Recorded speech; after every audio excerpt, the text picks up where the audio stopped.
নমস্কার, আমি সংযুক্তা। সঙ্গে রয়েছে অন্বেষণ ফর নোন অ্যান্ড আননোন। আজকে আমাদের গল্পের বিষয় চাল বা ভাত। বলবো কিছু জানা আর অনেক অজানা কথা। অনুরোধ করব আমার সঙ্গে কয়েক মিনিট থাকতে।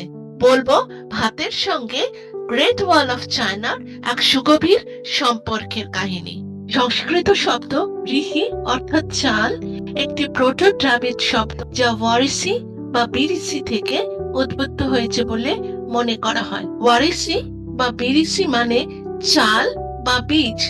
জানেন, কিছু গবেষকদের মতে ইংরেজি রাইস শব্দটি পুরনো তামিল শব্দ আরিসি বা আরিকি অর্থাৎ চাল থেকে এসেছে, যা প্রোটো দ্রাবিড় শব্দের সাথেও অনেকটা মিল রয়েছে বলে মনে করা হয়। তামিল আরিসি শব্দটি সবচেয়ে প্রাচীন নথিভুক্ত শব্দ বলে মনে করা হয়। ভারতে প্রত্নতাত্ত্বিকরা চালের অস্তিত্ব পান 4530 বিসির কাছাকাছি, তবে প্রথম লিপিবদ্ধ উল্লেখ পাওয়া যায় 2800 বিসি চীনে।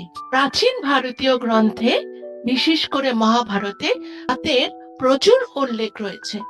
অক্ষয়পাত্র কাহিনী বর্ণনা করে কিভাবে শ্রীকৃষ্ণ একদানা ভাত এবং অল্প কিছু শাকসবজি দিয়ে ঋষি এবং তাদের শিষ্যদের ক্ষুধা মিটিয়েছিলেন। চীন, ভারত এবং দক্ষিণ পূর্ব এশীয় সভ্যতা সহ অনেক সংস্কৃতিতে ধানের চাষের উল্লেখ পাওয়া যায়।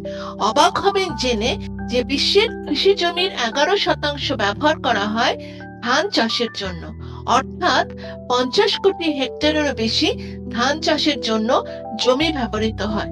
বিশ্বব্যাপী পার ক্যাপিটা হিউম্যান এনার্জির 1/4 উৎস হলো চাল বা ভাত। 17টি এশীয়, 9টি আমেরিকান এবং 8টি আফ্রিকান দেশে ভাত প্রধান খাদ্য।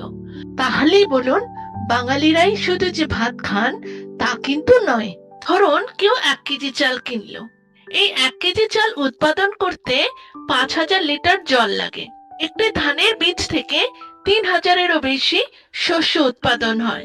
1 কিলোগ্রাম লম্বা ধানের চালের মধ্যে রয়েছে 50,000 থেকে 60,000 পৃথক শস্য। নির্দিষ্ট ধরনের ধান এবং শস্যের আকারের উপর নির্ভর করে সঠিক সংখ্যা।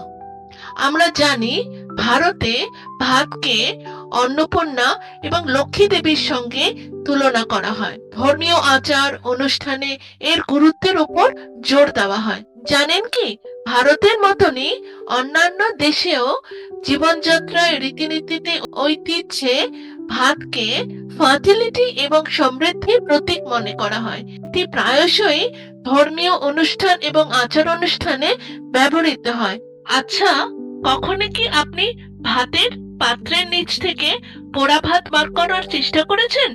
যদি করে থাকেন তাহলে জানবেন এটি কতটা কঠিন আর শক্ত হতে পারে। কেন বলছি জানেন? চীনের মহাপ্রাচীরের দীর্ঘস্থায়ী শক্তির মূল কারণ হলো এই ভাত। চীনের মহাপ্রাচীরকে একত্র করে ধরে রাখার জন্য এবং তার দীর্ঘস্থায়ী শক্তির পেছনে রয়েছে আঠালো ভাতের ব্যবহার। অবাক হচ্ছেন? জৈব এবং অজৈব পদার্থের এক অনন্য মিশ্রণ রয়েছে আঠালো ভাতের মর্টারের সৃজনী ব্যবহার, যা চীনের মহাপ্রাচীরের স্থায়ী শক্তিতে অবদান করেছে। দেওয়ালের পাথরগুলিতে একসাথে ধরে রাখার জন্য শ্রমিকেরা ক্যালসিয়াম কার্বনেট মিশ্রিত আঠালো ভাতের মর্টার ব্যবহার করেছিল। মিং রাজবংশের সময়, যা 1368 থেকে 1644 অবধি ছিল, স্টিকি রাইস মর্টার ব্যাপকভাবে ব্যবহৃত হয়েছিল। জনপ্রিয় এই স্টিকি রাইসের মর্টারটি চমৎকার বাইন্ডিং এবং জল প্রতিরোধ ক্ষমতা প্রদান করে, যা প্রাচীরে দীর্ঘমেয়াদী স্থায়িত্ব এবং ভূমিকম্পের মতন প্রাকৃতিক দুর্যোগ সহ্য করার ক্ষমতা বৃদ্ধি করে। এই উদ্ভাবনী মর্টারটি কেবল গ্রেট ওয়াল অফ চায়নাই নয়, সমগ্র চীন জুড়ে সমাধি, প্যাগোডা এবং শহরের দেওয়ালগুলোতেও ব্যবহৃত হয়েছিল। বিজ্ঞানীরা এখনো এই আঠালো চালের মর্টার বা স্টিকি রাইসের মর্টারের বৈশিষ্ট্য নিয়ে গবেষণা করছেন। তারা ঐতিহাসিক ভবনের পুনরুদ্ধার এবং সংস্করণের ব্যবহারের বিবেচনা করছে।